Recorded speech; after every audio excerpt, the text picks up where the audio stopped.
लेकिन कुछ लोग बेशर्मी के साथ तालिबान का समर्थन किए जा रहे हैं।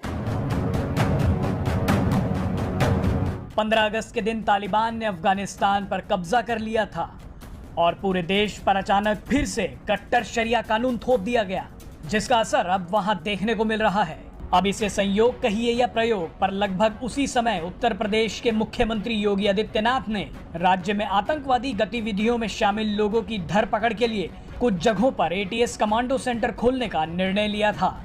आपको याद होगा कि अलकायदा मॉड्यूल के आतंकी लखनऊ में पकड़े गए थे।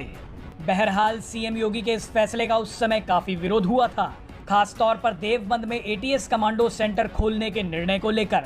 लेकिन अब कुछ ऐसी घटनाएं हुई हैं जिनसे लगता है कि सीएम योगी ने पहले ही भांप लिया था कि उत्तर प्रदेश में कुछ लोग अपना तालिबान प्रेम नहीं छुपा पाएंगे। पूरी खबर क्या है इस वीडियो में आपको बताते हैं। बीते दिनों जब तालिबान ने अफगानिस्तान पर कब्जा किया था, उसी समय उत्तर प्रदेश के मुख्यमंत्री योगी आदित्यनाथ ने एक बड़ा फैसला लिया था। पहले तो योगी सरकार के इस फैसले से कुछ लोग हैरान थे, लेकिन सीएम योगी का ये प्लान कितना सटीक था, ये लोगों को अब पता चला है।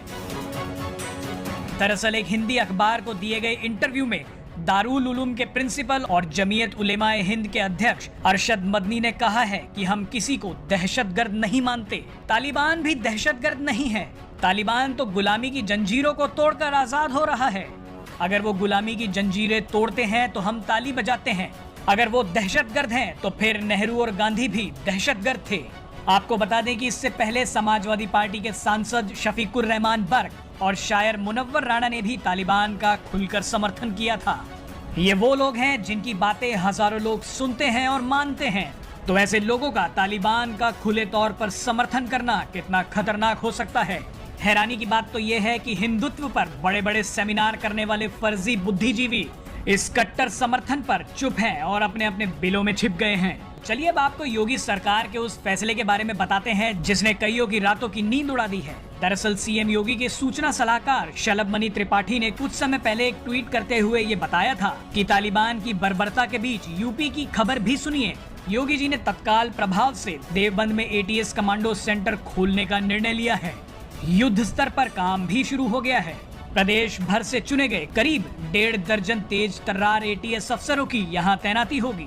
जानकारी के मुताबिक प्रदेश में कुछ ऐसे तत्व हैं जो आतंकी घटनाओं को अंजाम देने की फिराक में रहते हैं। बीते दिनों अलकायदा मॉड्यूल के आतंकी लखनऊ में पकड़े गए थे, तो वहीं फर्जी आईडी से सिम लेकर चाइना में ऑपरेट करने के भी कुछ मामले सामने आए। और पश्चिमी उत्तर प्रदेश को वैसे भी बेहद संवेदनशील इलाका माना जाता है। एक रिपोर्ट के मुताबिक काफी रोहिंग्या पश्चिमी उत्तर प्रदेश में रह रहे हैं। यही कारण है कि सहारनपुर का देवबंद एटीएस कमांडो सेंटर के लिए चुना गया है। इसके अलावा उत्तर प्रदेश की कई और जगहों पर भी एटीएस सेंटर की नई यूनिट्स खोली जाएंगी। इसमें मेरठ, अलीगढ़, श्रावस्ती, बहराइच, ग्रेटर नोएडा, आजमगढ़, कानपुर और मिर्जापुर में एटीएस यूनिट के लिए जमीन दे दी गई है। वाराणसी और झांसी के लिए भी जल्द ही जमीन आवंटित कर दी जाएगी।